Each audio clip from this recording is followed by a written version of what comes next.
بسم الله الرحمن الرحيم. السلام عليكم ورحمة الله وبركاته.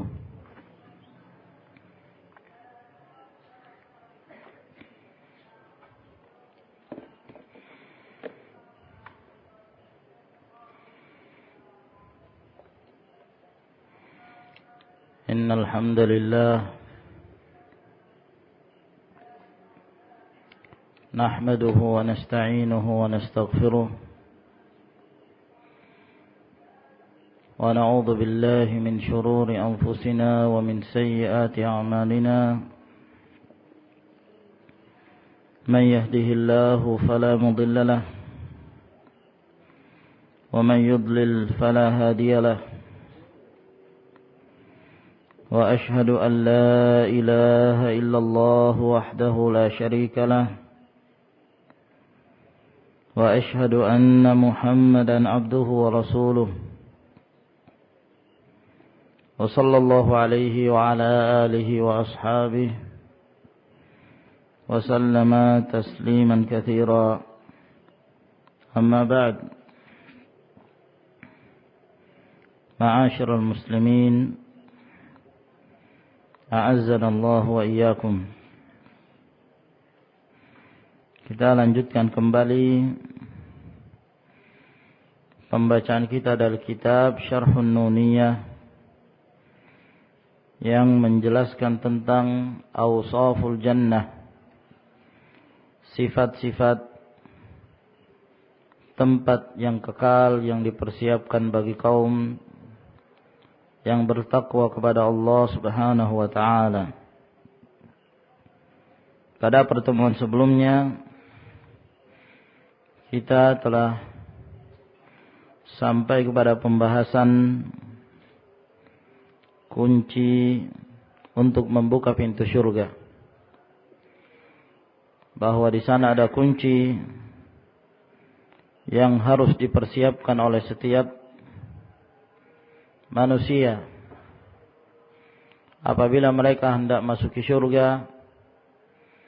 Masing-masing dari mereka dan tidak boleh diwakili oleh yang lainnya. Masing-masing dari mereka harus memegang kunci tersebut. Dan kunci itu adalah La ilaha illallah. Namun tidaklah cukup hanya sekedar mengucapkan kalimat La ilaha illallah. Namun kita harus melihat tuntutan-tuntutan dari kalimat La ilaha illallah itu dengan menyempurnakan syarat-syaratnya dan melaksanakan apa yang telah menjadi tuntutannya, yaitu mengamalkan syariat-syariat yang telah diperintahkan oleh Allah Subhanahu wa ta'ala kepada kita. Demikian pula yang telah kita jelaskan pada pertemuan yang lalu, bahwa ahlul jannah sebelum mereka masuki surga, maka di sana ada kitab yang diberikan kepada mereka, yang mana kitab tersebut Allah Subhanahu wa ta'ala tidaklah memberikan izin kepada seorang untuk masukinya kecuali apabila telah mendapatkan persetujuan dari Allah Subhanahu wa ta'ala dengan dicocokkannya kitab tersebut dengan hamba yang akan memasuki surga, sebagaimana yang disebutkan dalam riwayat At-Tabrani. Namun kata beliau rahimahullahu ta'ala bahwa kitab itu bukanlah hanya didapatkan oleh seorang hamba tatkala dia akan masuk surga, namun sudah ada ketetapan-ketetapan sebelumnya, kitab-kitab sebelumnya, baik tatkala dia di alam barzakh, Allah Subhanahu wa ta'ala telah mencatatnya dalam illiyin kalau dia termasuk di antara orang-orang yang berbahagia, atau ke dalam sijjin apabila dia termasuk ke dalam orang-orang yang sengsara. Bahkan sebelum itu, ketika dia masih dalam keadaan janin, dalam kandungan ibunya, Allah Subhanahu wa taala pun telah memerintahkan pada malaikat untuk menulis ketetapan yang telah menjadi ketetapan Allah Subhanahu wa taala baginya. Sengsarakah dia ataukah dia termasuk di antara orang-orang yang mendapatkan kebahagiaan. Bahkan sebelum itu pula Allah Subhanahu wa taala telah menetapkan bagi mereka ada mitsaq, ada perjanjian antara mereka dengan Allah Subhanahu wa taala, di mana mereka telah mempersaksikan, alastu birabbikum, bukankah aku adalah Rabb kalian? Maka mereka pun menjawab, bala, bahwa engkau adalah Rabb kami. Dan Allah Subhanahu wa taala pun telah menetapkan bagi mereka, ketika Allah mengeluarkan dari sulbi Adam, di antara mereka ada yang telah ditetapkan untuk dimasukkan ke dalam surga, ada pula yang telah ditetapkan untuk dimasukkan ke dalam neraka. Telah kita sebutkan pula riwayat Al-Imam Ahmad bin Hanbal rahimahullahu taala, di mana Rasulullah sallallahu alaihi wasallam memberikan nasihat kepada para sahabat, di mana beliau bercerita tentang orang-orang yang setelah mereka meninggal, mereka akan mengalami satu alam yang disebut dengan alamul barzakh atau alam kubur. Bagi mereka yang mendapatkan kenikmatan, maka mereka pun mendapatkan kenikmatan kubur. Sebagaimana yang telah kita sebutkan kemarin, seorang hamba Allah Subhanahu wa taala yang jiwanya telah diwafatkan dengan diutusnya para malakul maut, malaikat yang ditugaskan untuk mencabut nyawa. Walhasil kisah dari hamba tersebut, di mana Allah Subhanahu wa taala memuliakannya, dibungkus dengan kain kafan dan hanut, ya, lalu kemudian dia dimuliakan dan dicabut ruhnya dengan baik, dan ruhnya tersebut diberikan harum-haruman yang sangat harum sekali. Lalu kemudian dia pun mendapatkan kenikmatan kubur, sebagaimana yang telah kita sebutkan pada pertemuan yang lalu. Dan kita lanjutkan kembali kisah yang disebutkan oleh Rasulullah sallallahu alaihi wasallam berkenaan tentang mereka yang akan mengalami alamul barzakh. Kata beliau sallallahu alaihi wasallam, wa innal abdal kafir, adapun seorang hamba yang kafir, idza kana fi inqita'in minad dunya wa iqbalin 'ala al-akhirah, apabila dia telah terputus dari dunia dan dia memasuki gerbang akhirah. Dia memasuki gerbang akhirah. Yang dimaksud dengan gerbang akhirat di sini adalah alam barzakh itu tadi. Alam barzakh. Karena alam ini ada 3 yang akan dilalui oleh manusia setelah mereka terlahir ke dunia ini. Di sana ada darud dunia. Di sana ada darul barzakh. Dan yang terakhir adalah darul akhirah. Di sana ada alam dunia yang sekarang ini kita mengalaminya. Ada pula alamul barzakh setelah kita meninggal. Dan yang terakhir adalah alamul akhirah. Maka alam barzakh merupakan alam yang kedudukannya sebagai pintu gerbang menuju akhirah. Maka apabila seorang menghadap ke pintu gerbang akhirat tersebut, nazala ilaihi minas sama'i malaikatun sudul wujuh. Maka hamba yang kafir ini yang akan meninggal, maka turunlah kepadanya para malaikat. Yang malaikat ini bentuknya memiliki wajah-wajah yang hitam, wajah yang menyeramkan. Sebagaimana yang telah kita sebutkan kemarin, bahwa apabila malaikat tersebut datang dalam keadaan berbentuk wajah yang sangat putih cerah, seakan-akan pada wajah mereka itu ada matahari yang bersinar, maka ini menunjukkan kebaikan bagi hamba tersebut. Dan tentunya ini termasuk alamul ghaib, yang wallahu a'lam bissawab tentang hakikat dari kejadian tersebut. Walhasil bahwa apabila yang datangi itu seorang hamba yang kafir, yang musyrik, bukan dari kalangan kaum muslimin, maka yang akan mencabut nyawa mereka adalah para malaikat yang hitam-hitam wajahnya. Ma'ahumul masuh fayajlisuna minhu maddal basar. Mereka sambil membawa al-masuh, kain yang kasar, bukan kain yang halus, kain yang kasar sekali, diberikan untuk ruh dan dipersiapkan untuk ruhnya si kafir ini tadi.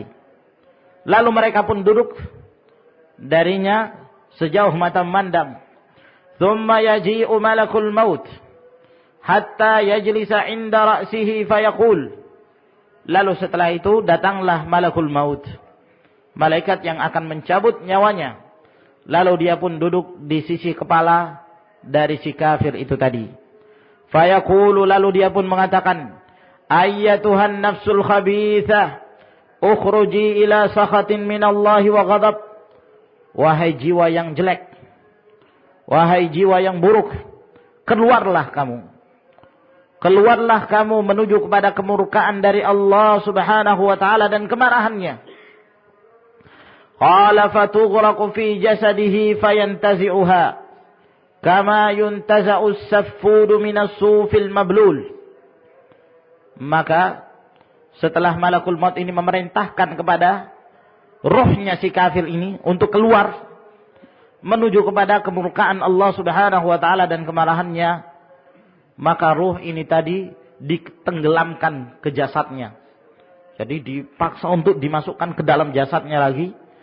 Ya, setelah ditenggelamkan sedalam-dalamnya, fayantazi'uha. Lalu kemudian ditarik oleh malakul maut ini dengan keras. Ya. Ditarik oleh malakul maut setelah dimasukkan ke dalam tubuhnya, lalu kemudian ditarik dengan keras. Kama yuntaza'u as-saffut. Ya. Seperti ditariknya as-saffut. Ya. As-saffut ini alat yang digunakan untuk menusuk daging. Nah, ya, alat yang digunakan untuk menusuk daging tersebut. Kalau orang bikin sate misalnya, itu tusukannya. Nah, maka malakul maut ini tatkala akan mencabut ruh tersebut, maka ditarik seperti itu keadaannya. Ya.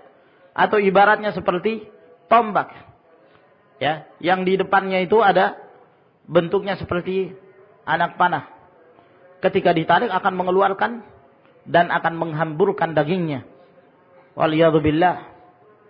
Yang di sini digambarkan oleh Rasulullah sallallahu alaihi wasallam betapa sakitnya, betapa pedihnya seorang yang dibenci oleh Allah Subhanahu wa taala ini pada akhir hayatnya. Minas sawfil mablul, dari kulit yang dalam keadaan basah. Ya. Seakan-akan tusuk itu ditarik, ya, dari dagingnya dalam keadaan kulitnya itu masih basah. Kalau sudah dalam keadaan kering mungkin mudah untuk ditarik, tapi dalam keadaan basah, ya, anggaplah kalau seperti anak panah ditancapkan ke dalam tubuh seorang, lalu kemudian begitu ditarik akan mengeluarkan isi perutnya. Waliyadzubillah. Fayakhudhuha. Lalu malakul maut pun mengambil ruh itu. Subhanallah. Di dunia saja sudah disiksa. Allah Subhanahu wa taala berfirman, "Walahum adzabun fid dunya, wala adzabul akhirati asyaq." Mereka sudah mendapatkan siksaan itu di dunia. Apalagi di akhirat. Siksaannya lebih keras. Lebih pedih. Lebih menyakitkan, berlipat-lipat ganda siksaan itu yang akan mereka rasakan di neraka nantinya. Lalu kemudian diambillah roh ini oleh malakul maut. Fa idza akhadhaha lam yad'uha fi yadihi tarfata 'ain. Maka apabila telah diambil roh tersebut oleh malakul maut, maka para malaikat-malaikat yang wajahnya hitam itu tadi, mereka tidak membiarkan ruh itu untuk mereka pegang di tangannya sedikit pun, sampai mereka langsung memasukkannya ke dalam al-masuh, ke dalam kain yang kasar itu tadi, ke dalam kain yang kasar, dan sama sekali tidak ada bau yang harum sedikit pun, bahkan yang keluar adalah bau yang sangat busuk. Kata beliau, wa yakhruju minha ka'antani rihi jifatin wujidat 'alal ard, dan keluarlah dari kain itu bau yang sangat busuk sekali, ya. Lebih busuk daripada baunya bangkai yang paling busuk yang diketemukan di atas muka bumi ini. Ya, tidak punya kehormatan. Ruhnya orang kafir dihinakan oleh Allah Subhanahu wa taala. Tidak dihargai, tidak seperti ruh seorang mukmin, dihargai. Nah, dimasukkan ke dalam hanut, masukkan ke dalam al-kafan, dihormati dan diberikan wangi-wangian yang sangat harum sekali.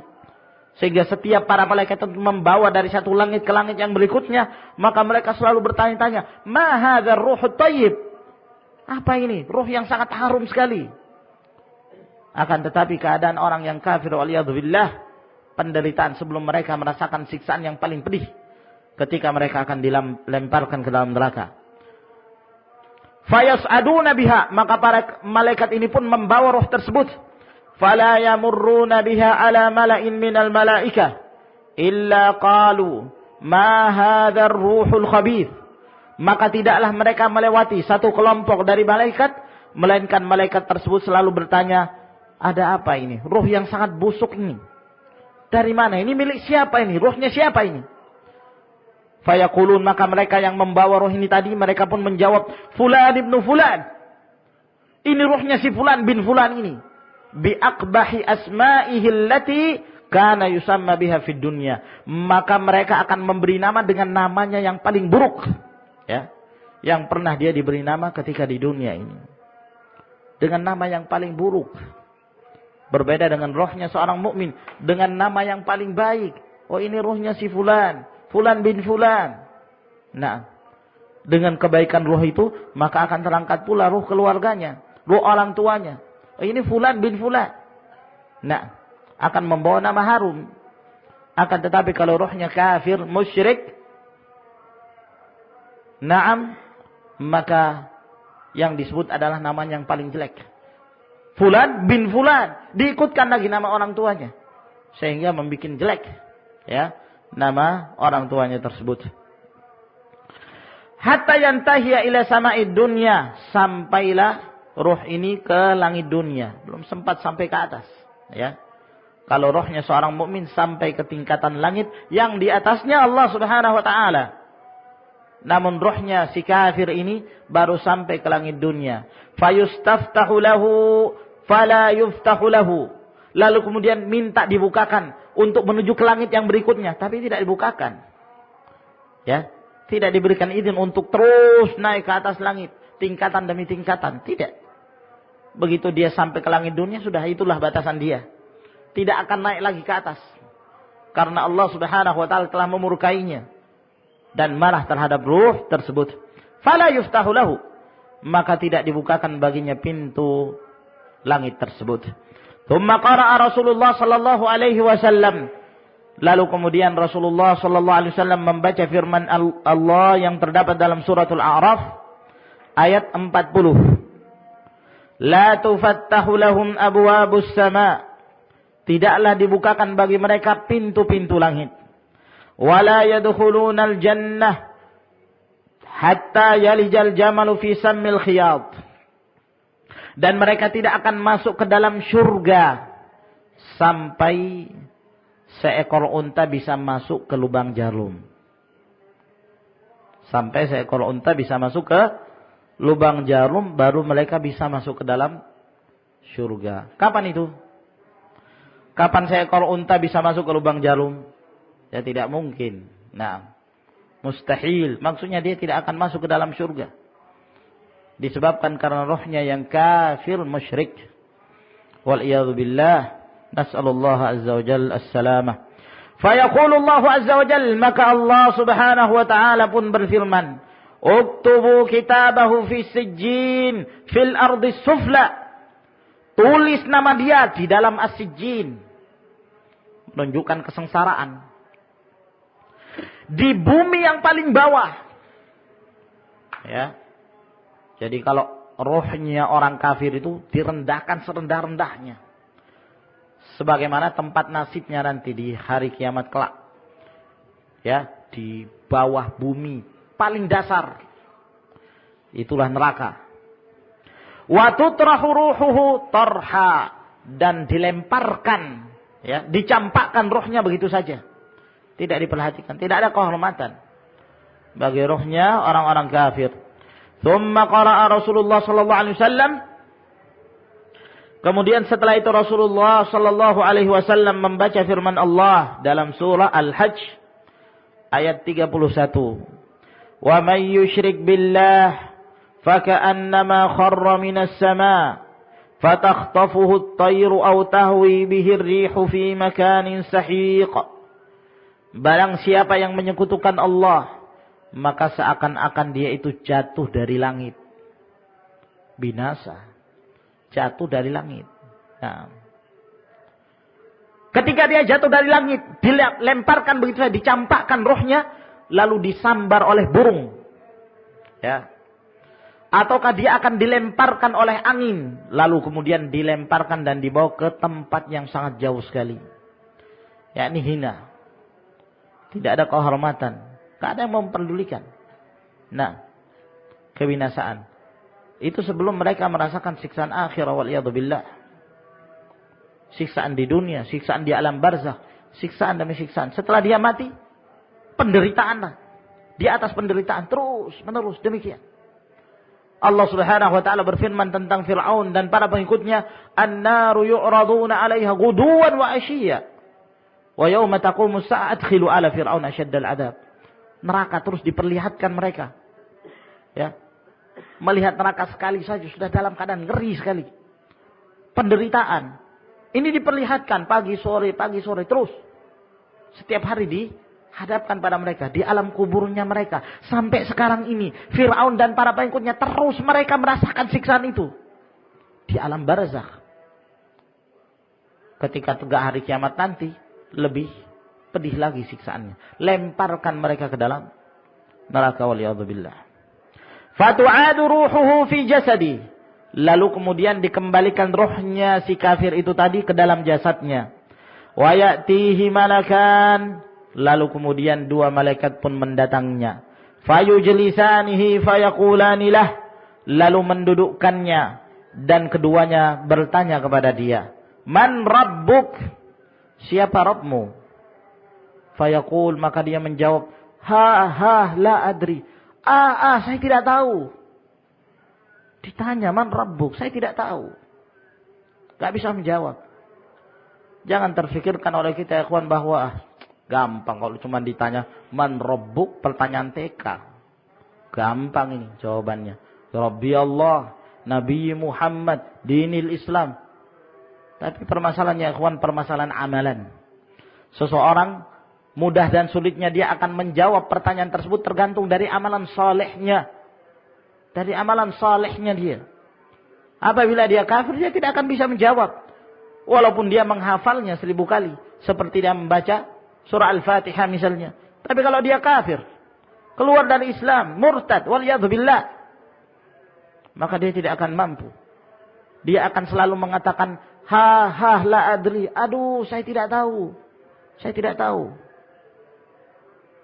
Nas'alullah salamah. Fayaqulani lahu, lalu kemudian keduanya bertanya lagi kepada dia.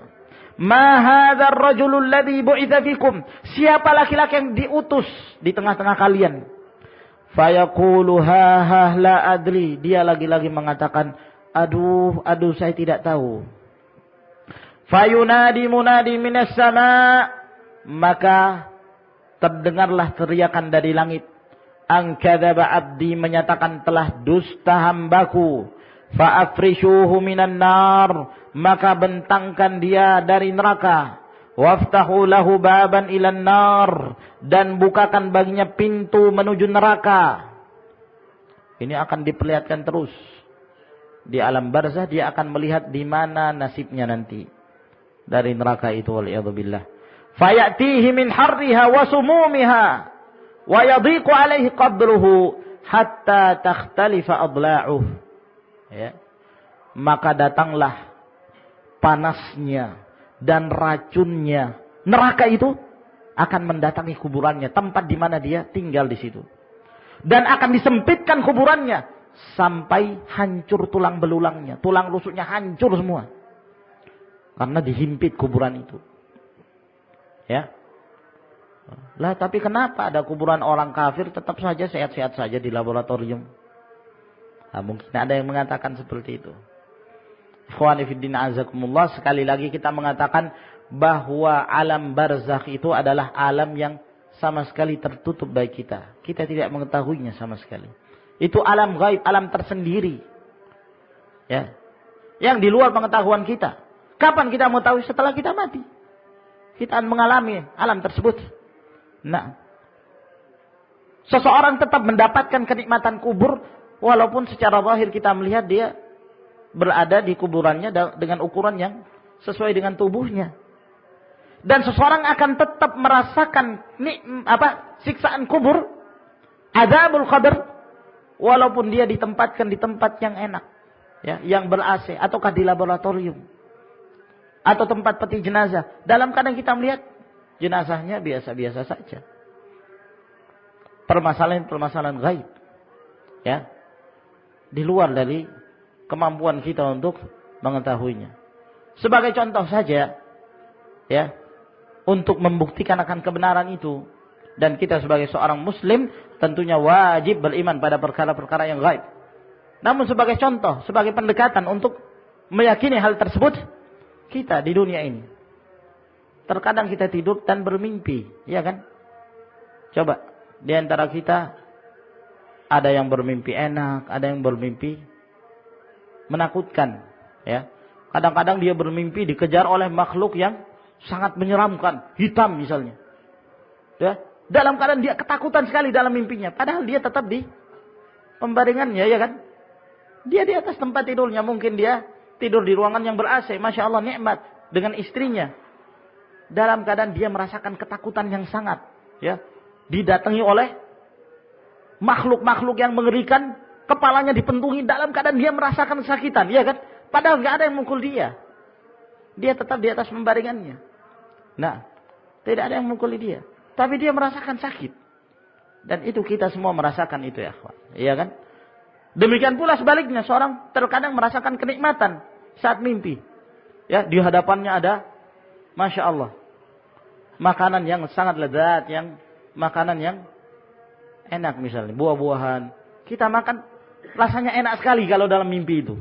Nah, sampai terkadang, wallahu alam kalau yang lain ya, terkadang, ya, kalau ana mungkin pernah merasakan bahwa dalam mimpi itu saya mengetahui bahwa saya bermimpi. Ya, saya mengetahui bahwa saya bermimpi. Mungkin sebagian ikhwan merasakan itu, iya kan? Dalam mimpi mengetahui bahwa dia dalam keadaan bermimpi. Ya.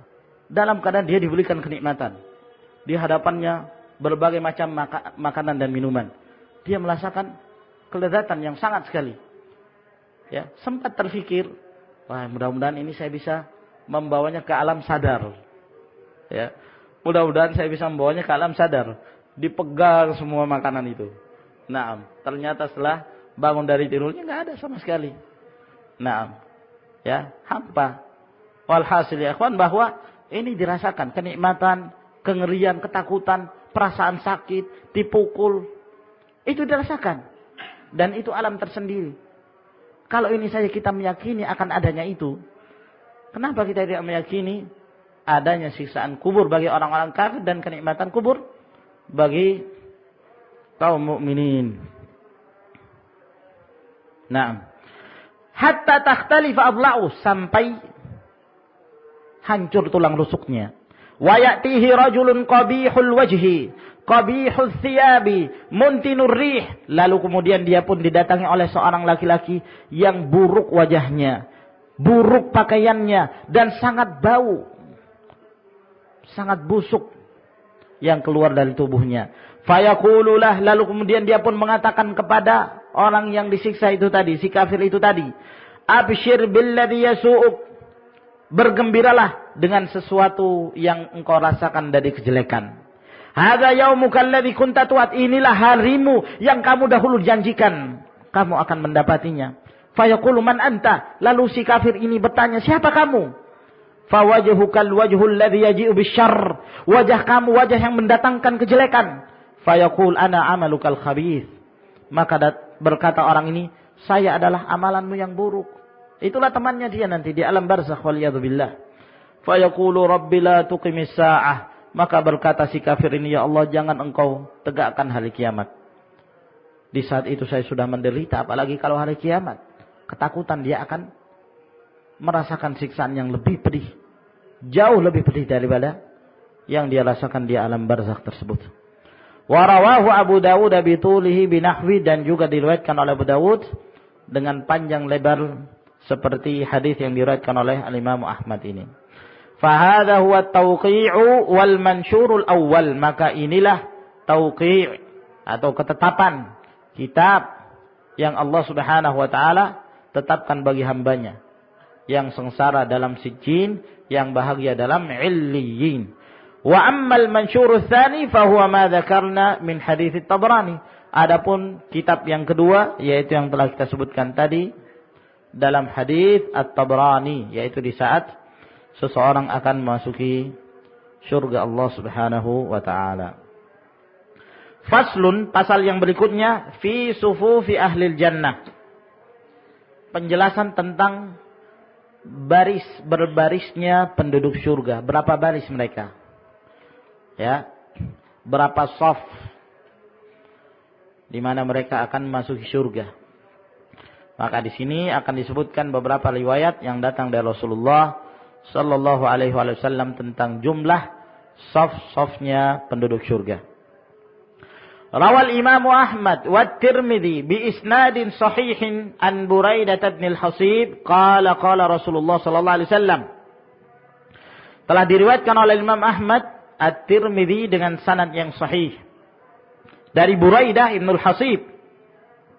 Beliau berkata, telah bersabda Rasulullah sallallahu alaihi wasallam, ahlul jannati ishruna wa mi'atu saffin, bahwa penduduk surga itu saf dan barisan mereka ada 120 saf. Ishruna wa mi'atu saffin. Hadhil ummatu minha 80 saffan. Jadi penduduk surga ada 120 saf. Umat ini, umatnya Rasulullah sallallahu alaihi wasallam, mereka berbaris dan mendapatkan 80 saf. Subhanallah, terbanyak. Walhamdulillah. Ya, kenikmatan bagi umatnya Rasulullah sallallahu alaihi wasallam. Umat ini 80 saf dari 120 saf. Berarti berapa kalau dibandingkan secara keseluruhan umatnya Rasulullah SAW yang masuk ke dalam surga? Berapa? Berapa persen? Hah? 2/3. Iya kan? 2/3. Nah, 80/120. Nah. Walihadzal hadits syawahid. Hadis yang pertama yang kita sebutkan tadi sahih, ya, disahihkan oleh Al-Albani rahimahullah. Dan hadis ini memiliki penguat-penguat dari jalan yang lain. Min hadits Abi Hurairah alladzi rawahu Abdullah bin Ahmad qala. Di antaranya adalah hadisnya Abu Hurairah yang diriwayatkan oleh Abdullah bin Ahmad bin Hanbal. Beliau mengatakan, lamma nazalat, ketika turun firman Allah Subhanahu wa taala, thullatun minal awwalin wa thullatun minal akhirin. Ada sekelompok yang masuk ke dalam surga dari orang-orang terdahulu dan sekelompok pula dari orang-orang belakangan. Qala Rasulullah sallallahu alaihi wasallam, maka Rasulullah sallallahu alaihi wasallam pun berkata, antum rubu'u ahlil jannah. Beliau bersabda di hadapan umatnya, kalian wahai umat Islam akan mendapatkan bahagian dari surga 1/4 dari penduduk surga. Itu perkataan beliau yang pertama. Lalu ditambah lagi oleh Allah. Maka Rasulullah merubah kembali. Antum thuluthu ahlil jannah. Kalian bahkan 1/3 penduduk surga. 1/3 penduduk surga. Kemudian ditambah lagi oleh Allah. Antum nisfu ahlil jannah. Kalian menjadi setengah penduduk surga. Ya, setengahnya berarti 50%. Ditambah lagi oleh Allah Subhanahu wa taala, antum thulutsa ahlil jannah. kalian itu 2/3 penduduk surga dibandingkan dengan umat-umat yang lainnya. Qala Tabrani tafarrada bi raf'ihi Ibnul Mubarak an Ats-Tsauri, telah bersendiri dalam menyebutkannya secara marfu' Abdullah bin Mubarak dari Sufyan Ats-Tsauri. Walahu syahidun aidan min hadits Ibnu Mas'ud 'inda Tabrani qala, ada penguat lagi dari jalan yang lain, yaitu hadisnya Abdullah bin Mas'ud yang diriwayatkan oleh Tabrani. Beliau berkata, qala Rasulullah sallallahu alaihi wasallam, telah bersabda Rasulullah sallallahu alaihi wasallam, kaifa antum wa rubu'ul jannati lakum wa lisairin nasi 3/4. Bagaimana kalian wahai umat Islam, wahai umatnya Rasulullah sallallahu alaihi wasallam, di saat kalian mendapatkan 1/4 surga, 1/4 dari penduduk surga itu untuk kalian, sedangkan 3/4 itu akan didapatkan oleh umat-umat sebelum kalian. Gimana kalian? Qalu, kata para sahabat, Allah wa rasuluhu alam. Allah dan Rasulnya lebih mengetahui. Ya, mau apa lagi kalau sudah mendapatkan itu? Lah itu sudah menjadi ketetapan Allah Subhanahu wa taala. Lalu kemudian Rasulullah bertanya lagi, kaifa antum wa thuluthuha? Bagaimana kalian di saat kalian menjadi 1/3 penduduk surga dibandingkan umat-umat sebelumnya? Qalu dzaka aktsar, kata para sahabat, wah itu lebih banyak lagi. Ya, lebih banyak dari sebelumnya. Qala kaifa wasyatru lakum? Lalu kata Rasulullah SAW lagi, gimana menurut kalian kalau kalian menjadi 1/2 penduduk surga? Qalu dzaka aktsar, kata para sahabat, nah, itu lebih banyak lagi dari sebelumnya. Faqala Rasulullah sallallahu alaihi wasallam, maka Rasulullah SAW pun bersabda, ahlul jannati 20 wa 100 saf, lakum minha 80 saffa. Penduduk surga itu ada 120 barisan, kalian akan menguasai 80 saf. Kalian berada di 80 barisan. Berarti bukan hanya setengah. Kemudian ditambah lagi oleh Rasulullah sallallahu alaihi wasallam. Wa rawahu Tabrani aidan an hibri hadhihi al-ummati Abdullah bin Abbas radhiyallahu anhuma.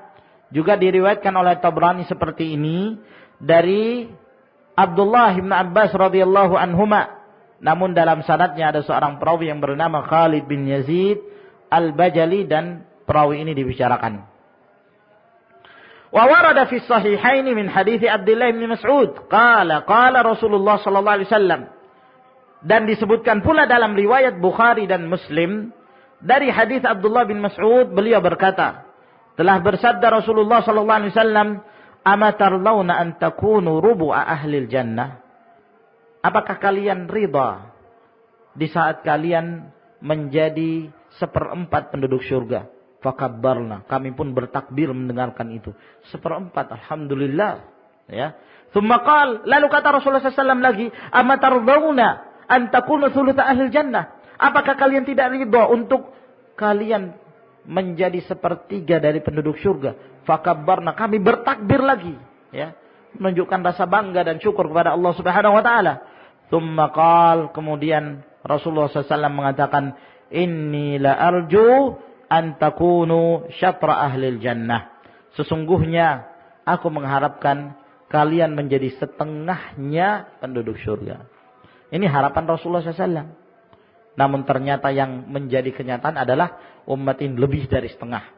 Mereka 2/3 dibanding umat sebelumnya. Wa sa'ukhbirukum an dzalik. Dan saya kabarkan kepada kalian tentang hal itu. Mal muslimuna fil kuffar illa kasya'ratin bayda. Ketahuilah, kata beliau, tidaklah kaum muslimin itu dibandingkan dengan jumlahnya orang-orang kafir, melainkan kedudukan kaum muslimin atau jumlahnya kaum muslimin itu seperti rambut putih atau bulu yang putih, ya, pada seekor kerbau yang berwarna hitam. Ini satu bulu yang putih sendirian, ya, yang terasingkan dari kerbau atau sapi yang berwarna hitam. Ini cuma satu bulu saja. Ya, ini sungguh sangat sedikit kaum muslimin, ya, dan sungguh sangat banyak sekali orang-orang kafir.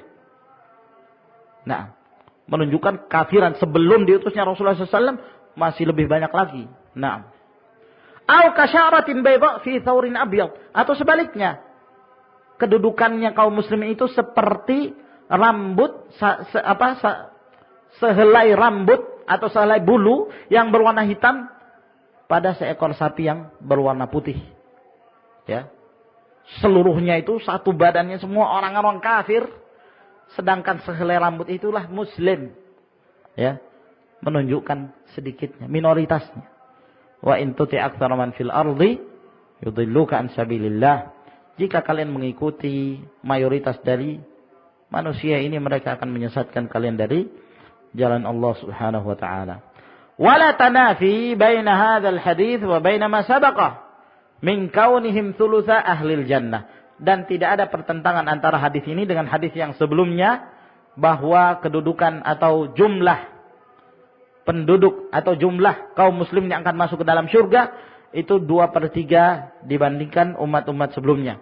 Li'annahu sallallahu alaihi wasallam raja awalan ay yakunu syatra ahlil jannah. Karena Nabi SAW pada awalnya mengharapkan agar umat ini menjadi setengahnya penduduk surga.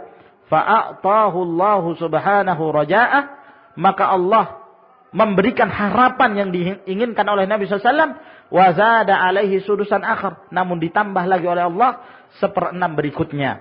Wa fadlullahi wasi'un wa huwa subhanahu wa ta'ala dzul judi wal ihsan.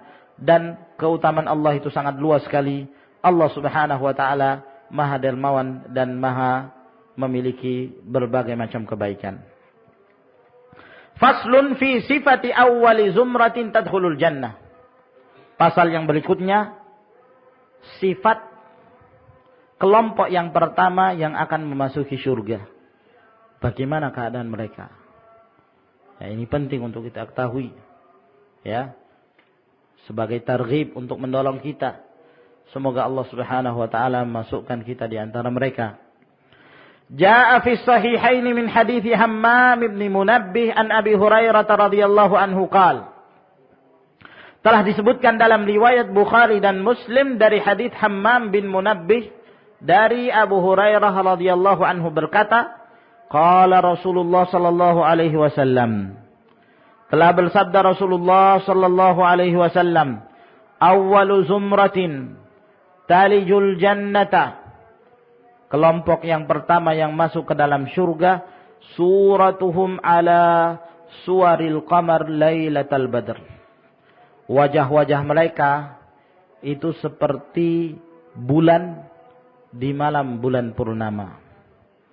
Yakni bercahayanya wajah-wajah mereka dan terangnya menunjukkan kenikmatan yang Allah berikan kepada mereka. Wujuhu yawma idzin nadhirah, wajah-wajah mereka pada waktu itu dalam keadaan bercahaya, ya, lailatul badar, seperti bulan di malam bulan purnama. La yabsuquna fiha, mereka tidak meludah di dalam surga itu.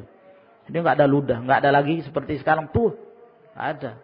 Nah, wala yatamakhatuna fiha, mereka tidak diserang flu, ya. Jadi enggak ada ingusnya, ya. Mereka tidak mau kayak seperti dunia ini jorok betul rasanya kita, ya. Ketika mendengarkan hadis Nabi SAW menjelaskan tentang keadaan penduduk surga, malu sendiri kita. Nah, berarti memang kita ini jorok betul.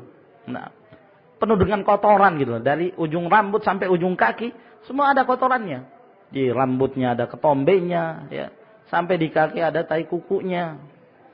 Allahul musta'an. Mereka dalam surga enggak ada itu, enggak ada ludah, ya. Mereka tidak mengeluarkan ingus, ya, enggak ada mukhat. Wala yataghawwatuna fiha, mereka tidak buang air lagi di surga itu, ya. Jadi makan seenaknya, mau minum seenaknya.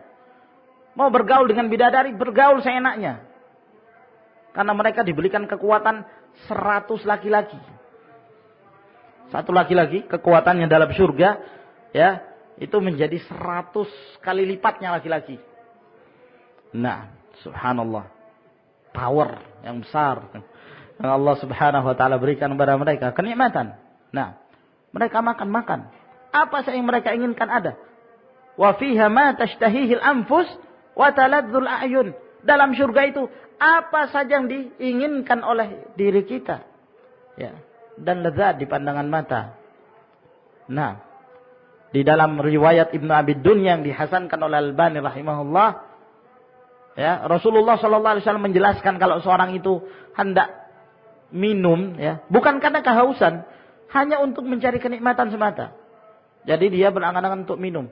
Ketika dia memikirkan untuk minum, maka cere itu datang sendiri, terbang sendiri ke dia.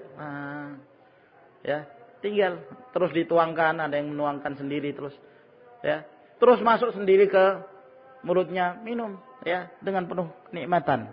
Setelah itu cereknya ini terbang sendiri menuju ke tempatnya kembali. Teknologi apa dalam surga itu? Nah, ya, kok datang kembali? Ya, nah, itu kenikmatan Allah Subhanahu Wa Taala. Ya, tidak pernah buang air besar, nggak buang air kecil. Nah, aniyatuhum wa amsyatuhum adz-dzahab wal fiddah. Bejana-bejana mereka dan sisir-sisir mereka itu emas dan perak. Oleh karena itu Rasulullah SAW mengharamkan kita kaum muslimin untuk makan dan minum dari bejana perak atau emas. La ta'kulu fi sihafihima wa la tashrabu fihima fa innaha lakum fid dunya wa lahum fil akhirah. Fa innaha lahum fid dunya wa lakum fil akhirah. Nah, jangan kalian minum di bejana emas dan perak. Jangan juga kalian makan padanya. Itu untuk mereka orang-orang kafir di dunia, tapi untuk kalian nanti di akhirat. Sisir-sisir mereka dari emas dan perak. Loh, kok ada sisir ya?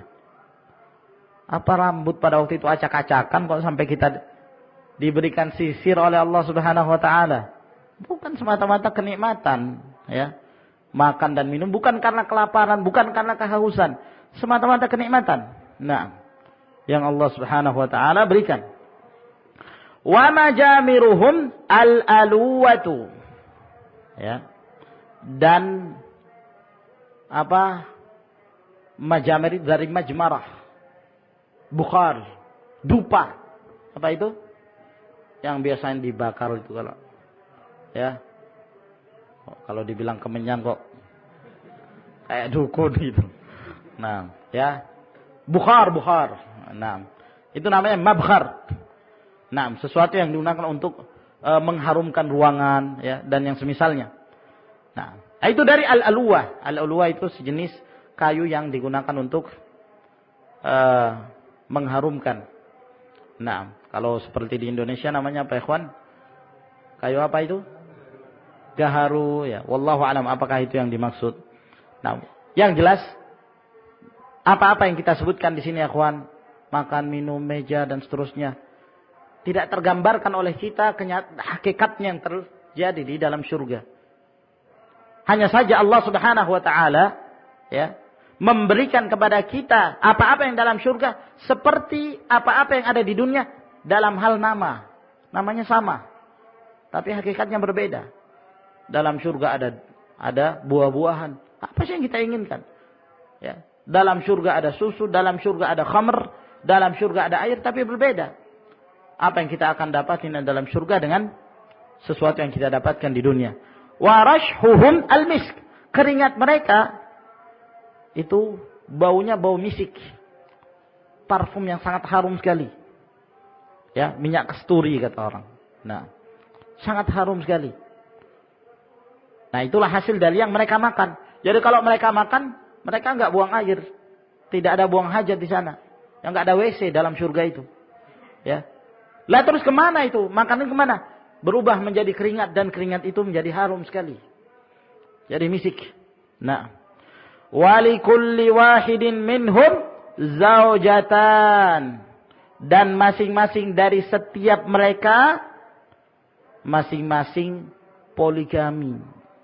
Minimal istrinya 2. Ya. Jadi dalam surga itu enggak ada yang monogami, enggak ada. Enggak ada yang cuma punya 1, enggak ada. Gak laku dalam surga itu. Dalam surga itu yang dikenal poligami. Nah, minimal 2 istri. Nah, bidadari tentunya. Nah, ya. Sebagian mereka diberikan kelebihan-kelebihan yang lain. Orang yang mati syahid misalnya. Mati syahid ditambah lagi oleh Allah Subhanahu wa taala 72 bidadari.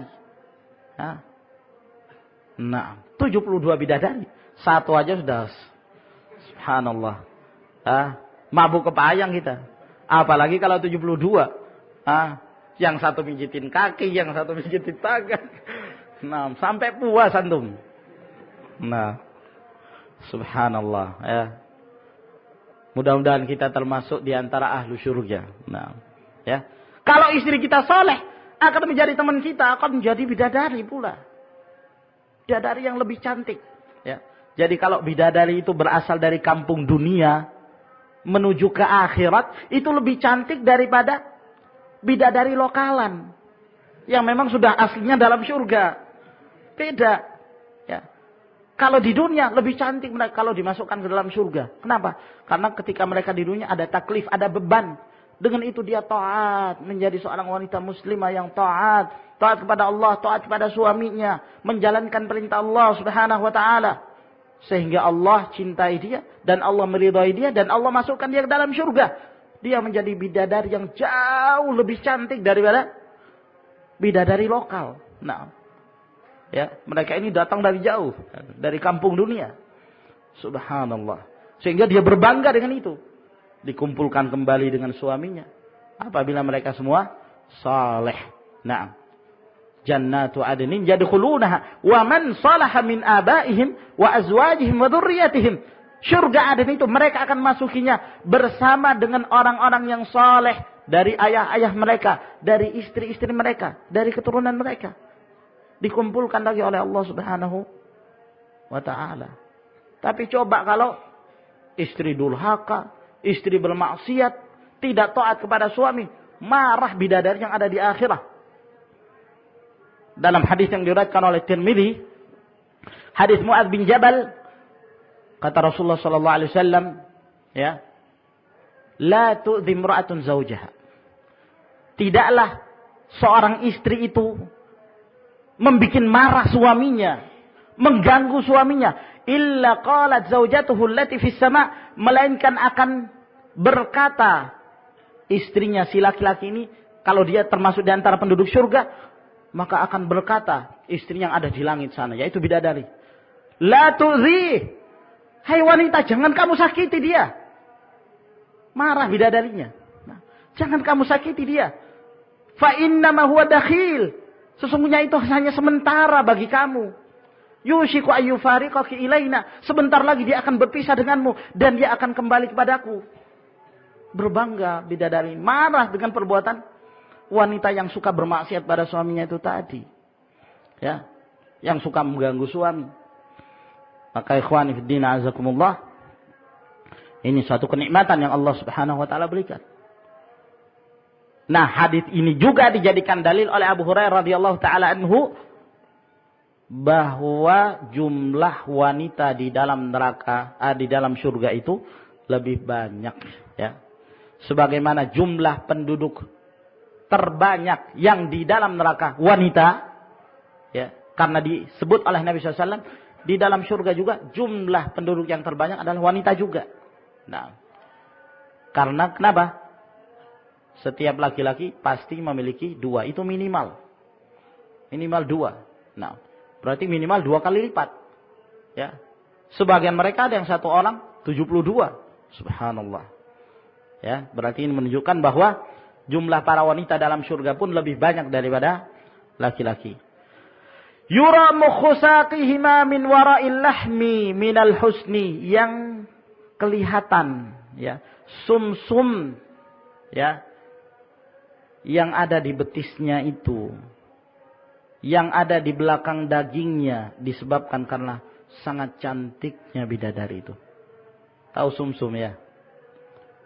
Ya, daging, kulit, setelah kulit daging, setelah daging apa? Tulang, dalam tulang itu apa? Sum-sumnya. Biasanya kalau orang makan sop konro, ya, nah itu dalamnya itu ada, ya, ada yang diisap gitu. Nah, itu namanya sum-sum. Nah, itu terlihat, subhanallah, kelihatan dari luar. Kaif? Gambarannya kayak apa itu? Hah? Kalau pikiran kita sekarang, wah, mengerikan ini. Nah, tapi kata Rasulullah SAW, minal husni, dari kecantikannya. Ya. Jadi jangan digambarkan jelek-jelek yang ada dalam surga itu. Semuanya penuh dengan kenikmatan. Ya. Mungkin di antara kita ada yang pernah melihat seorang wanita yang paling cantik, ya, di muka bumi ini. Menurut dia, dalam surga itu jauh lebih cantik. Secantik-cantiknya wanita dunia, ya juga buang air besar, ya kan? Ya. Kalau kenyang ya buang air besar, buang air kecil, ya kadang-kadang kentut. Nah, ya bau juga kentutnya, iya. Nah, kalau enggak mandi ya busuk juga. Walaupun dia dianggap sebagai apa istilahnya? Putri kecantikan misalnya. Nah, enggak ada apa-apanya dibandingkan dengan wanita surga. Kalau wanita surga, walahum fiha azwajun mutahharah. Mereka akan mendapatkan istri-istri yang disucikan. Tidak haid, enggak nifas, ya. Enggak buang air besar, enggak buang air kecil, enggak ada kotoran sama sekali. La ikhtilafa bainahum wa la tabaghud. Qulubuhum ala qalbi rajulin wahidin. Tidak ada perselisihan di antara mereka. Jadi tidak ada lagi hasad menghasad, dengki mendengki dalam surga, tidak ada. Hati mereka itu sama seperti hatinya satu orang. Ya, ini enggak ada lagi pertengkaran, ya. Cekcok sama tetangga misalnya, enggak ada. Nah, tetangga ini tengkar sama yang sana, enggak ada lagi. Nah, mereka semua hatinya satu. Ya. Jauh dari sifat-sifat yang tercela. Yusabbihunallaha bukratan wa ashiya. Mereka bertasbih memuji Allah Subhanahu wa taala di pagi dan sore hari. Bertasbihnya ini, ikhwan, bukan beban, ya. Bukan perintah dari Allah Subhanahu wa taala. Tapi bertasbihnya mereka, ya, ibaratnya seperti sudah menjadi sesuatu yang, ya, berjalan dengan sendirinya, sama seperti nafas. Nafas terus, kita bernafas. Maka demikian pula tasbihnya ahlul jannah, bukan karena beban yang Allah Subhanahu wa taala berikan, namun karena itu sudah berjalan dengan sendiri, mereka selalu bertasbih memuji Allah Subhanahu wa taala. Wa haula humus sabiqun alladzina sabaqu fid dunya ilal khairat wa sabaqu fil akhirati ilal jannat. Maka mereka ini adalah orang-orang yang ketika mereka di dunia, mereka berlomba-lomba untuk mengamalkan kebaikan. Dan mereka pun didahulukan oleh Allah Subhanahu wa taala di akhirat memasuki surganya. Fa inna sabqahuna ala qadri sabqihuna. Karena sesungguhnya didahulukannya mereka masuk ke dalam surga itu sesuai dengan kadar mereka dahulu ketika di dunia juga berlomba-lomba. Mereka berada di baris terdepan dalam mengamalkan amalan-amalan yang saleh. Nas'alullah Subhanahu wa taala ay yaj'alana min ahlil jannah. Sampai di sini insyaallah taala yang kita jelaskan dari kitab ini, dan insyaallah taala kita lanjutkan di pertemuan yang berikutnya.